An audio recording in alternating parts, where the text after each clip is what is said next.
தொங்கு சட்டசபை வந்துவிடாமல் காப்பாற்றும் காசி விஸ்வநாதன். காசிக்கு சென்று ரகசிய பூஜை நடத்திய 4 திமுக அமைச்சர்கள். துர்கா ஸ்டாலின் நடத்தும் நள்ளிரவு பூஜையால் கொடைக்கானலில் முற்றுகையிடும் சாமியார்கள். வணக்கம் நண்பர்களே.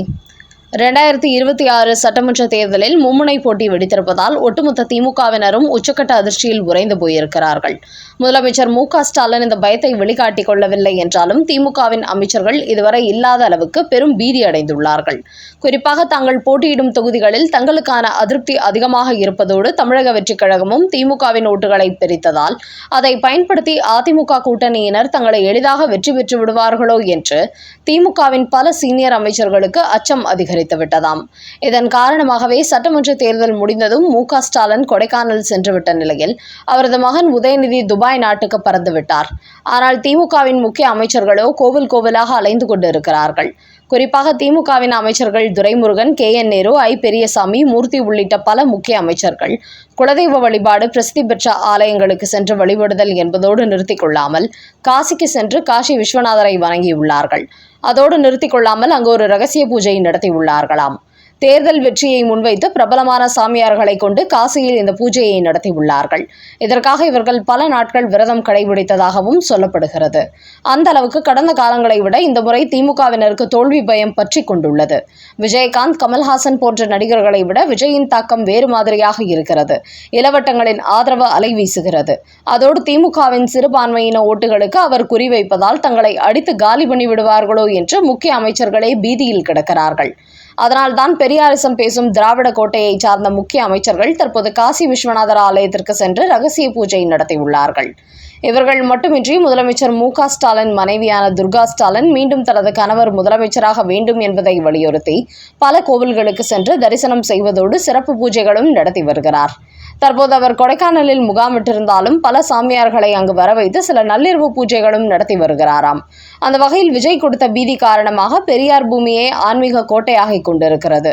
அந்த அளவுக்கு தமிழ்நாட்டில் நம்பர் 1 ஆட்சி நடத்திவிட்டோம், அதனால் மீண்டும் தங்களை தான் தேர்ந்தெடுப்பார்கள் என்று இவர்கள் மேடைகளில் மார்த்தட்டி கொண்டாலும் இந்த முறை திமுகவின் வெற்றி என்பது அத்தனை சாத்தியமில்லை. தொங்கு சட்டசபை வருவதற்கான வாய்ப்பு அதிகம் இருப்பதால் தங்களுக்கு எப்படியும் வெற்றியை கொடுக்குமாறு திமுகவில் உள்ள பல அமைச்சர்களும் கோவில் குளங்களுக்கு சென்று வழிபட்டு வருவதோடு இன்னும் சிலரும் முக்கிய ஜோதிடர்களை அழைத்து தங்களது எதிர்காலம் எப்படி இருக்கும், தமிழ்நாட்டில் மீண்டும் திமுக ஆட்சிக்கு வருமா என்பது குறித்த கேள்விகளை எழுப்பி வருகிறார்கள். அதோடு கிரகதோஷ பரிகார பூஜைகளும் நடத்தி வருகிறார்கள்.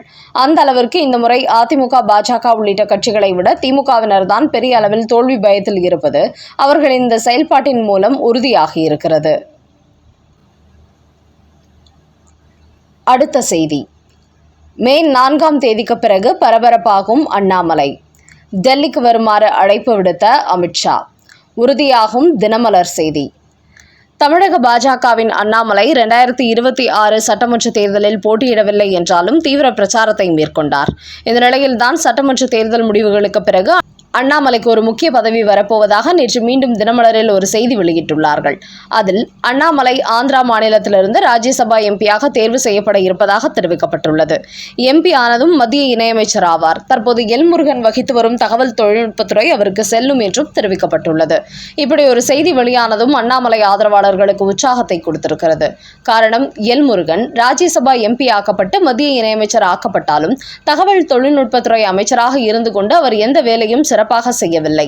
குறிப்பாக தமிழ்நாட்டில் உள்ள திமுக குடும்ப ஊடகங்கள் மத்திய பாஜக அரசு குறித்து தொடர்ந்து வதந்திகளை பரப்பிக்கொண்டே வருகிறார்கள். ஆனால் எல்முருகன் அதுபோன்ற பொய் செய்தி பரப்பும் ஊடகங்கள் மீது நடவடிக்கை எடுக்காமல் அவ்வப்போது மீடியாக்களுக்கு பேட்டி மட்டுமே கொடுத்துவிட்டு அதை கடந்து சென்று கொண்டிருக்கிறார். தன்னுடைய அமைச்சர் பதவியை அவர் சரியாக பயன்படுத்தவில்லை. அதனால்தான் தமிழ்நாட்டில் உள்ள திமுக ஆதரவு ஊடகங்கள் பாஜக குறித்தும் மோடி, அமித்ஷா குறித்தும் ஒவ்வொரு நாளும் வதந்திகளை திட்டமிட்டு பரப்பிக்கொண்டே வருகிறார்கள். ஆனால் அடுத்த அண்ணாமலை இது தகவல் தொழில்நுட்பத்துறை அமைச்சரானால் அவர் தனது பவரை கண்டிப்பாக காட்டுவார். பாஜக குறித்து அவதூறு பரப்பும் திமுக ஆதரவு ஊடகங்களை கட்டம் கட்டி நடவடிக்கை எடுப்பார். அதனால் தற்போது அவினாஷி தொகுதியில் போட்டியிட இருக்கும் எல்முருகன் அதில் வெற்றி பெற்று எம்எல்ஏ ஆனதும் அண்ணாமலை டெல்லிக்கு சென்று ராஜ்யசபா எம்பி ஆகி அதை அடுத்து மத்திய இணையமைச்சராகி விடுவார் என்று அந்த செய்தியில் தெரிவிக்கப்பட்டுள்ளது. குறிப்பாக இந்த செய்தி இன்னும் நடைமுறைக்கு வரவில்லை என்றாலும் ஏற்கனவே மதுரையில் நடந்த பாஜக நிகழ்ச்சியில் அண்ணாமலை தேசிய பாஜகவுக்கு வருவார் என்று அமித்ஷா கூறியுள்ளதால் கண்டிப்பாக இது நடப்பதற்கு அதிக வாய்ப்புள்ளது. அதனால் தமிழ்நாட்டில் திமுக ஆதரவு ஊடகங்கள் எவ்வளவு வதந்தி பரப்பினாலும் அதை எல்முருகன் கண்டுகொள்ளாமல் இருந்த நிலையில் அண்ணாமலை அந்த பொறுப்புக்கு வரும்போது கண்டிப்பாக திமுகவின் ஆதரவு ஊடகங்கள் மீது கடுமையான நடவடிக்கை எடுக்க வேண்டும் என்று பாஜகவினர் பலரும் இப்போதே அவருக்கு கோரிக்கை வைக்க தொடங்கிவிட்டார்கள். இப்படி அண்ணாமலை விரைவில் மத்திய இணையமைச்சராகி விடுவார் என்கிற செய்திகள் தினமலர் போன்ற பத்திரிகைகளில் வெளியாகி வருவதால் இது நடப்பதற்கு அதிக வாய்ப்பிருப்பதாக தெரிய வந்துள்ளது. அடுத்த செய்தி. இன்று திருச்செந்தூர் முருகன் கோவிலில் விஜய் மும்மத ஆன்மீக தலங்களுக்கும் விசிட் அடிக்கிறார். தமிழ்நாட்டில் ஜாதியும் இல்லை, மதமும் இல்லை, மக்கள் எல்லாம் தமிழர்களாக வாழ்ந்து கொண்டிருக்கிறார்கள் என்று திமுகவினர் சொல்வார்கள். அதோடு இது பெரியார் பூமி, திராவிட பூமி என்றெல்லாம் வியாக்கியானம் பேசுவார்கள். ஆனால் இப்படிப்பட்ட திமுகவே சாதி மதத்தை வைத்துதான் முழுக்க முழுக்க அரசியல் செய்கிறது. குறிப்பாக இவர்கள் அமைச்சரவை பட்டியலையே ஜாதி ரீதியாக தான் போடுவார்கள். அந்த அளவுக்கு திமுகவில் ஜாதி வெறியாட்டம் நடந்து கொண்டிருக்கிறது. அதேபோல் நாங்கள் எல்லாம் பெரியார் பள்ளியில் வந்தவர்கள் என்று கடந்த காலங்களில் இந்துக்களை இழிவுபடுத்துவதையே திமுகவினர் வேலையாக வைத்திருந்தார்கள். குறிப்பாக ஆராசா போன்றவர்களுக்கு இதுதான் வேலையாக இருந்தது. ஆனால் இப்போது தமிழ்நாட்டில் இந்துக்கள் விழித்துக் கொள்ள தொடங்கிவிட்டதால் திமுகவுக்கு சிக்கல் ஏற்பட்டுள்ளது. திமுகவின் இந்த அரசியல் காரணமாகவே அந்த கட்சியை பிடிக்காமல் பெரும்பாலான இந்துக்கள் பாஜகவுக்கு ஓட்டு போட தொடங்கிவிட்டார்கள். அதிலும் திருப்பரங்குன்றம் தீபத்தூண் விவகாரத்துக்கு பிறகு தமிழ்நாடு முழுக்க பரவலாக திமுகவுக்கு இந்துக்கள் மத்தியில் ஒரு எதிர்ப்பலை உருவாகிவிட்டது.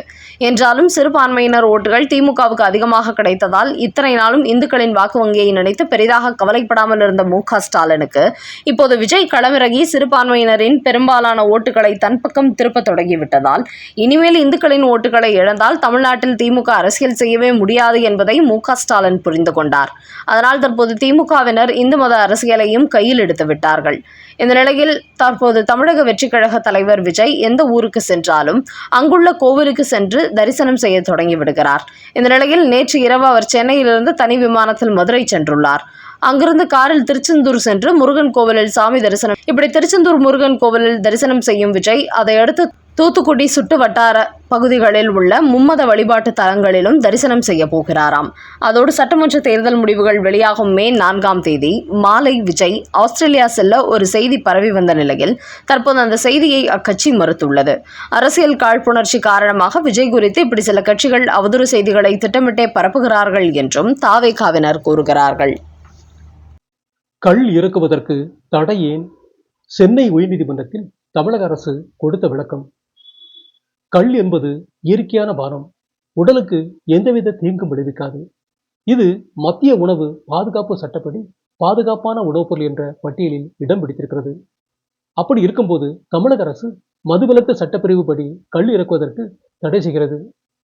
அதனால் இந்த தடையை நீக்க வேண்டும் என்று சென்னை உயர்நீதிமன்றத்தில் ஒரு பொதுநல மனு தாக்கல் செய்யப்பட்டுள்ளது. அதோடு தமிழ்நாடு முழுவதும் மதுபானங்கள் டாஸ்மாக் கடைகளில் விற்பனை செய்யப்படுகிறது. ஆனால் இதில் மக்களின் உடலுக்கு தீங்கு அளிக்கக்கூடிய பொருட்கள் கலப்படம் செய்யப்பட்டிருப்பதாக கூறப்படுகிறது. அப்படி இருக்கும்போது பனைமரத்திலிருந்து இறக்கப்படும் தரமான கல்லை இவர்கள் தடுப்பதின் காரணம் என்ன என்று ஒரு கேள்வி விடுக்கப்பட்டுள்ளது. அதையடுத்து நீதிபதிகள் கள்ளுக்கான தடை குறித்து அரசு வழக்கறிஞர்களிடத்தில் கேள்வி கேட்டார்கள். கள்ளில் கலப்படம் செய்யப்படுகிறது, இதனால் உயிரிழப்பு ஏற்படுவதாக வந்த குற்றச்சாட்டு அடிப்படையிலேயே தமிழக அரசு கள் விற்பனைக்கு தடை செய்துள்ளார்கள் என்று அவர்கள் விளக்கம் கொடுத்திருக்கிறார்கள். அதை கேட்டு இயற்கை பானத்தை எப்படி கலப்படம் கலக்கப்பட்டதாக சொல்ல முடியும் என்று கேள்வி எழுப்பிய நீதிபதிகள் இந்த வழக்கு விசாரணையை ஜூன் 7ஆம் தேதிக்கு ஒத்தி வைத்திருக்கிறார்கள்.